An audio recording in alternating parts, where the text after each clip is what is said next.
Come on, നീ എന്തിനാ ഇങ്ങനെ ഓരോന്നിനും അനാവശ്യ കളർ കൊടുക്കുന്നേ? അമ്മ പറഞ്ഞത് ലോജിക്കലി ശരിയല്ലേ? ബ്രോ ഇപ്പൊ ബിസിനസ് മീറ്റിംഗ് ആയിട്ട് മുംബൈയിലുണ്ടല്ലോ. അവിടുന്ന് വെറും 1 മണിക്കൂർ പോവാനേ ഉള്ളൂ ഈ പൂനെക്ക്. അതാണ് അമ്മ ബ്രോ പോട്ടെ എന്ന് പറഞ്ഞത്, അല്ലാതെ നീ ഉദ്ദേശിക്കുന്ന പോലെ. സോറി അരവിന്ദ്,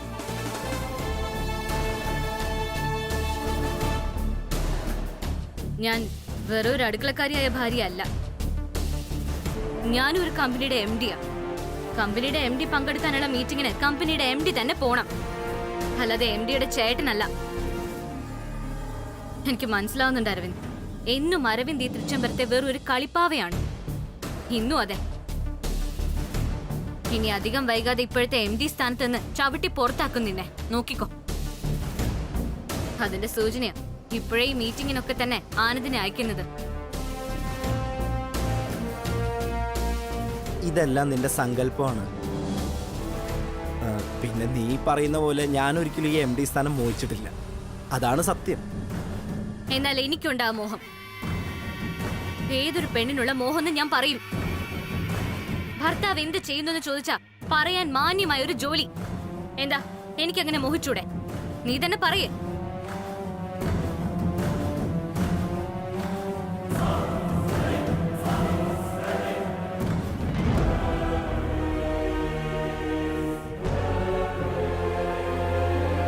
പിന്നെ വേറൊരു കാര്യം, എല്ലാ വൃത്തികേടുകൾക്കും എതിർത്തൊന്നും പറയുന്നില്ലെന്ന് വെച്ച് 4 ചുവരുകൾക്കുള്ളിൽ അടയ്ക്കപ്പെട്ട ഒരു പുരാവസ്തുവായി എന്നെ കാണരുതെന്ന് നീ പറയണം ഇവിടെ ഉള്ളവരോട്.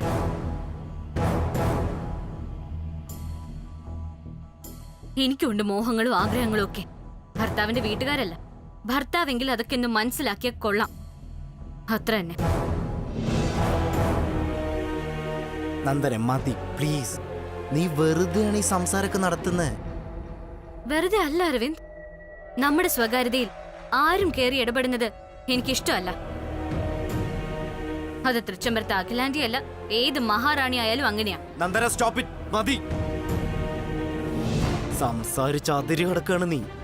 വെറുതെ ഈ കുടുംബത്തിന്റെ ഹാർമണി നശിപ്പിക്കാൻ നോക്കരുത്. കുടുംബം കൂട്ടുകുടുംബവും ഇമ്പം ഉള്ളതാ കുടുംബം എന്നാ പറച്ചിൽ. അല്ലാതെ അടുക്കളക്കാരിയുടെ പിറകെ നടക്കുന്ന ഒരു ഏട്ടനും ആ ഏട്ടന് ബ്രോക്കർ പണി ചെയ്യുന്ന അനിയനും ചേർന്നതല്ല. പിന്നെ ഒരു കാര്യത്തിൽ എനിക്ക് സമാധാനിക്കാം. അഖിലാണ്ടേശ്വരി എന്റെ ഭർത്താവിനെ MD സ്ഥാനത്ത് നിന്ന് പുറത്താക്കിയാലും അദ്ദേഹം ഒരു പെൺ ബ്രോക്കർ ആയെങ്കിലും പിഴച്ചോളും. ഇനി നിന്റെ നാഹു പൊന്തിയ തൃച്ചംബരത്ത് അരവിന്ദ് കൃഷ്ണൻ ആരാന്ന് നീ അറിയും. എന്താ അരവിന്ദ് ഒരു ഭാര്യയെ തല്ലിയ എന്നുള്ള പേര് കേൾപ്പിക്കണോ നിനക്ക്?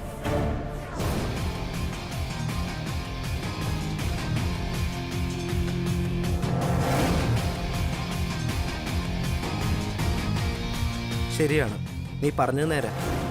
ഞാൻ എൻ്റെ ബ്രോയ്ക്ക് വേണ്ടി വന്ന ബ്രോക്കർ വേഷമൊന്നല്ല, ഏത് വേഷവും കിട്ടും. കുടുംബത്തിന് വേണ്ടി മരപ്പാവയെന്നല്ല, ഏതു കോലവും കെട്ടിയാടും. അതെൻ്റെ ഇഷ്ടം. ഇളയമ്മയായിട്ട് കൂട്ടുചേർന്ന് നീ എൻ്റെ കുടുംബം തകർക്കാൻ നോക്കിയ ഇളയച്ചൻ സഹദേവനെ പോലെയല്ല ഞാൻ. വെറുതെ എൻ്റെ സ്വഭാവം മാറ്റിക്കരുത്. ഇപ്പോഴേ പറഞ്ഞില്ലെന്ന് വേണ്ട.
ഹായ് കെട്ടിയോളെ. ഹായ്. വല്യുഞ്ഞ അത്താഴം കഴിച്ചോ? എന്താ കല്യാണി ഇത്? എപ്പോ വിളിച്ചാലും നിനക്ക് ഈ ഒരു പല്ലവിയേ ഉള്ളോ? ആഹാരം കഴിച്ചോ, ആഹാരം കഴിച്ചോ, ആഹാരം കഴിച്ചോ എന്ന്. ആ, അതിനല്ലേ വലിയ കുഞ്ഞ് ഞാനിങ്ങനെ വിളിക്കുന്നേ. ഞാൻ വിളിച്ചില്ലെങ്കിൽ വലിയ കുഞ്ഞ് ആഹാരം കഴിച്ചില്ലെങ്കിലോ എന്ന് എന്റെ പേടി. എന്റെ കല്യാണി, ഒന്നുമില്ലെങ്കിലും ഞാൻ കെട്ടിയ താലിയല്ലേ നിന്റെ കഴുത്തി കിടക്കുന്നത്. ഉം, ദേ, താലി കെട്ടിയവനോട് ആഹാരം കഴിച്ചോ എന്ന് 3 നേരം വിളിച്ച് ചോദിച്ചാൽ മാത്രം മതിയോ? വേറെ നമുക്ക് എന്തെങ്കിലുമൊക്കെ സംസാരിക്കണ്ടേ? വേറെന്ത് സംസാരിക്കാനാ? ഉം. വലിയ കുഞ്ഞ് എന്തൊക്കെയാ പറയണെന്ന് എനിക്ക് മനസ്സിലാവണില്ല. എന്നാ മനസ്സിലാക്കി തരാം. ഭർത്താവ് സ്വദേശം വിട്ടു നിൽക്കുമ്പോ ഭാര്യമാര് സംസാരിക്കേണ്ട ചില വിഷയങ്ങളും രീതികളും ഒക്കെ ഉണ്ട്. അത് കാത് തുറന്ന് കേട്ടോണം. പറയാൻ പോവാണ്. റെഡി?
കുറെ നേരമായല്ലോ.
അമ്മേ,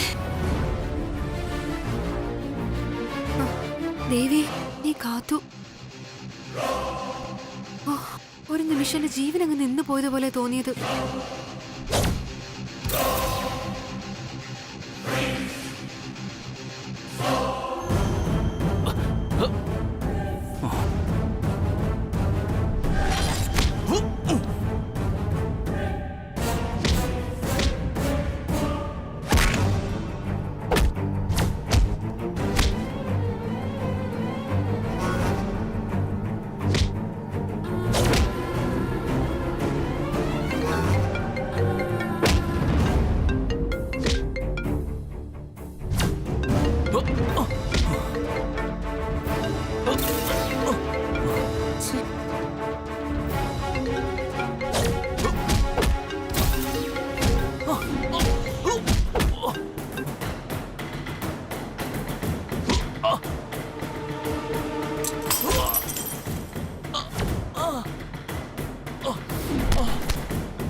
Oh my God.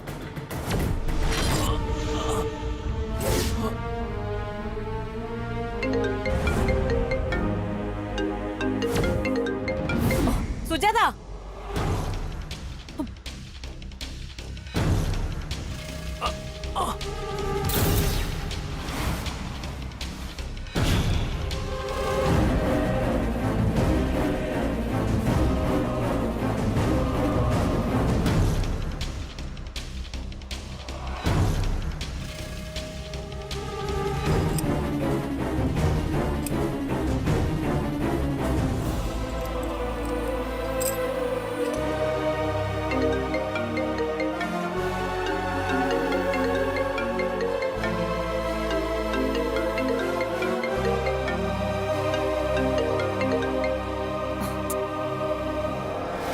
നേരത്തെ ബിസി ആയിരുന്നു, ഇപ്പൊ റിങ് കംപ്ലീറ്റ് ആയി നിന്നു.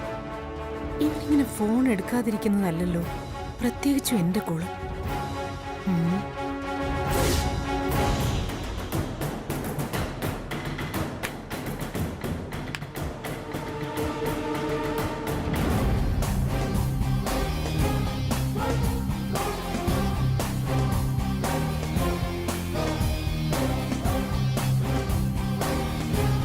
ഇതെന്താ ഇങ്ങനെ? അല്ല കുഞ്ഞ് ഫോൺ എടുക്കുന്നില്ലല്ലോ. റിങ് പോയി തനിയെ കട്ടാവുന്നു. എന്തു പറ്റിയായിരിക്കും? ഓ, ചിലപ്പോ ഇവിടെ റേഞ്ച് ഇല്ലാത്തോണ്ടായിരിക്കും. നോക്കിക്കളയാം.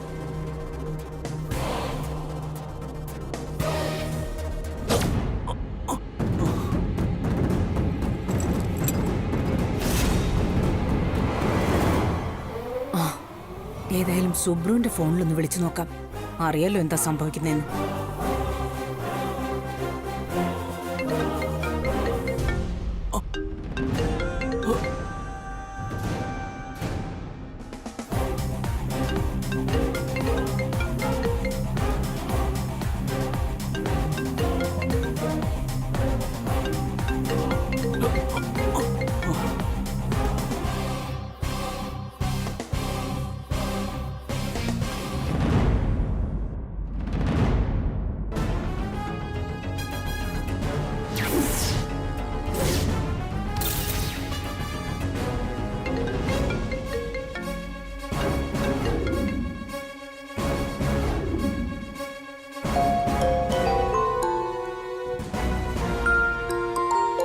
അഖിലാന്റി ആണല്ലോ, ഇതെന്ത് പറ്റി എന്റെ ഫോണില്?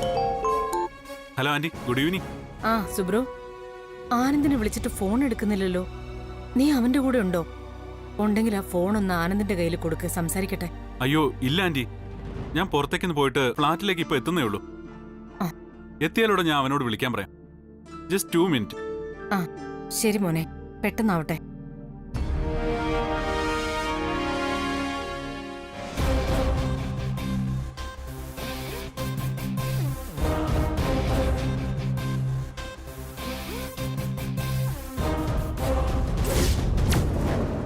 ആനന്ദ്, ആനന്ദേ, ആനന്ദേ, ആനന്ദ്, ആനന്ദ്, കണ്ണു തുറക്ക്. ആനന്ദേ, ആനന്ദ് എണീക്കടാ.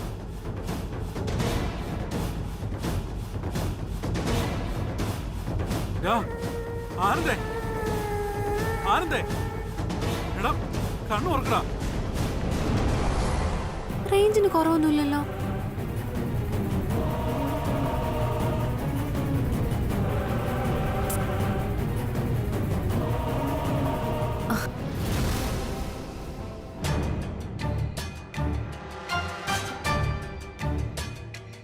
നീ എന്താ രാത്രി പുറത്തു വന്നിരിക്കുന്നത്? ഒന്നുമില്ല അച്ഛാ, ഞാൻ വെറുതെ അച്ഛനെ നോക്കി നിൽക്കായിരുന്നു. ഓ അത് ശരി, പുറത്ത് നല്ല മഞ്ഞുണ്ട്, തണുപ്പും. ഇനി അതുകൊണ്ട് പനി ഉണ്ടാക്കി വെക്കണ്ട, മോളകത്തേക്ക് വാ. ആ അനിയൻ കുട്ടനെ ഇവിടെ? അവൻ ഉറങ്ങി.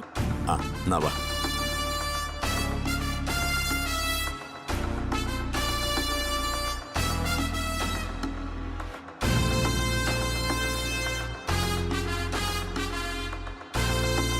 ദേവി, എന്താ അവിടെ സംഭവിക്കുന്നതെന്ന് മനസ്സിലാവുന്നില്ലല്ലോ. എല്ലാം ദുർനിമിത്തങ്ങളാ ചുറ്റിനും കാണണേ. ഇതുവരെ അഴിയാത്ത താലിയ കഴുത്തിൽ നിന്ന് അഴിഞ്ഞു കിടന്നത്. ഓർക്കുമ്പോ എന്തോ ഉള്ളിലൊരു പെടച്ചില. സങ്കടങ്ങളെ കൂട്ടത്തോടെ പറന്നു വന്ന് നെഞ്ചില് കൂട് കൂട്ടുന്ന പോലൊരു തോന്നല്. ഈശ്വര, എന്റെ വലിയ കുഞ്ഞിന് ഒരബദ്ധം വരുത്തത് കാത്തോണ്ടേ. ആ ശബ്ദം ഒന്നുകൂടെ കേട്ടാലൊരു സമാധാനം കിട്ടും. ഒന്നുകൂടെ വിളിച്ചു നോക്കാം.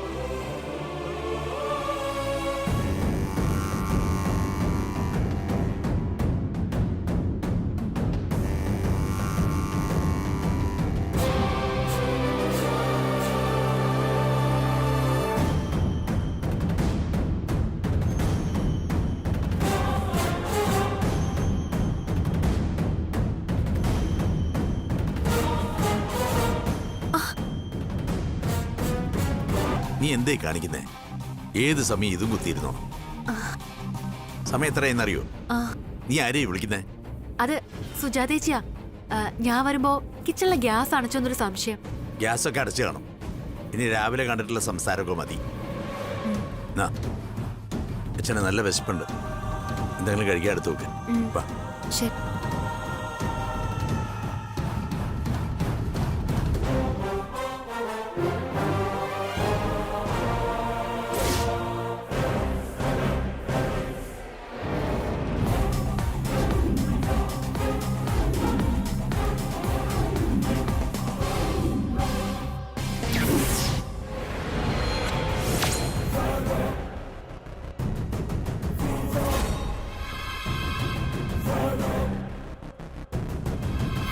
क्या हुआ?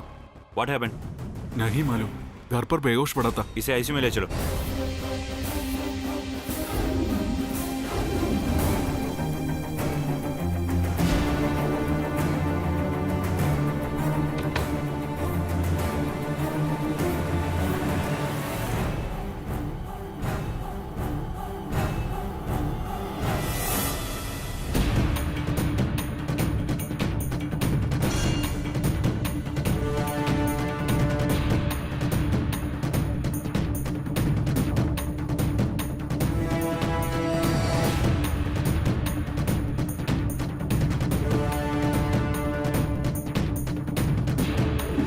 ഞാൻ എൻ്റെ ബ്രോയ്ക്ക് വേണ്ടി വന്ന ബ്രോക്കർ വേഷമൊന്നല്ല.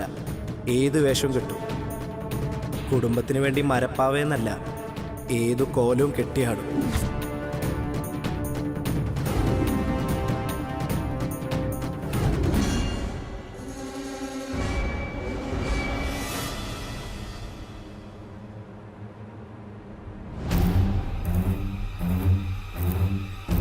ഉള്ളിലൊരു അഗ്നിപർവ്വതം പുകയുന്ന ലക്ഷണമാണല്ലോ.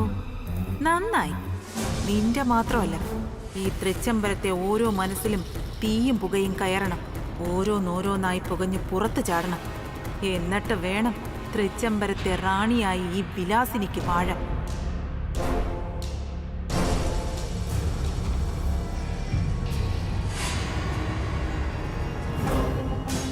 എന്തു പറ്റി നന്ദനെ? നിലാവത്തെ കോഴിയെ പോലെ നിന്റെ മനസ്സാകെ ഡിസ്റ്റർബ്ഡ് ആണല്ലോ. എന്തു പറ്റി നിനക്ക്? മനസ്സിങ്ങനെ ഡിസ്റ്റർബ്ഡ് ആകാതിരിക്കും ആന്റി. അത്ര നല്ല കാര്യങ്ങളല്ലേ ചുറ്റും നടക്കുന്നത്. എന്റെ ഭർത്താവ് പറഞ്ഞത് ഏട്ടന്റെ ബ്രോക്കർ ആയിരിക്കാൻ അവൻ അഭിമാനമേ ഉള്ളൂന്ന്. ആ, എനിക്കെന്റെ പിടിവിട്ട് പോകാതിരിക്കാനാ ഞാൻ ഈ നിലാവത്തെ കോഴിയെ പോലെ നടക്കുന്നത്. അത് നന്നായി. കുത്തി നോവിക്കുന്ന വാക്കുകൾക്കിടയിലും ചില നേരം നമുക്ക് മൗനം പാലിക്കേണ്ടി വരുന്നത് മറുപടി ഇല്ലാഞ്ഞിട്ടാവരുത്. മറിച്ച് വ്യക്തമായ ലക്ഷ്യം ഉണ്ടായിട്ടാവണം. അവനെ ചവിട്ടി മറിച്ചിട്ടും സ്വന്തം ലക്ഷ്യം സാധിക്കണമെന്ന വാശി. ആന്റി എന്താ ഉദ്ദേശിക്കുന്നത്? അത് പറയാം. തൃച്ചംബരത്തെ സഹോദര ബന്ധത്തിന്റെ ആഴവും കെട്ടുറപ്പും നമ്മളൊക്കെ പ്രതീക്ഷിക്കുന്നതിനും അപ്പുറം. അതുകൊണ്ട് തന്നെ ആ ബന്ധത്തിന് ഉലച്ചിലുണ്ടാക്കാമെന്ന ചിന്ത വെറുതെയാ. മറ്റൊന്ന് നമുക്ക് ചെയ്യാൻ കഴിയും. ആനന്ദിന്റെ ഈ പ്രണയം തകർക്കണം. അതായിരിക്കണം നമ്മുടെ ലക്ഷ്യം. അത് നടന്ന നമ്മൾ പകുതി ജയിച്ചു എന്ന് തന്നെ ഞാൻ പറയും. രാമായണത്തിലെ ഊർമിളയെ ഓർമ്മയുണ്ടോ നിനക്ക്? ലക്ഷ്മണന്റെ ഭാര്യ. രാമന് വനവാസം വിധിച്ചപ്പോ സീതയും കൂടെ പോയി. ഭർത്താവുമൊത്തുള്ള ജീവിതം ത്യജിക്കാൻ തയ്യാറല്ലായിരുന്നു ജനകപുത്രി സീത. പക്ഷേ സഹോദരനെ സേവിക്കാൻ സ്വന്തം ജീവിതം ത്യജിച്ച് കൊടും കാട്ടിലേക്ക് ലക്ഷ്മണൻ ഇറങ്ങി തിരിച്ചപ്പോ ഒരായുസ് മുഴുവൻ കരഞ്ഞു തീർത്ത പെണ്ണാണ് ഊർമിള. സൂക്ഷിച്ചില്ലെങ്കിൽ ഈ അയോധ്യയിലെ മറ്റൊരു ഊർമിളയായി നീയും മാറും.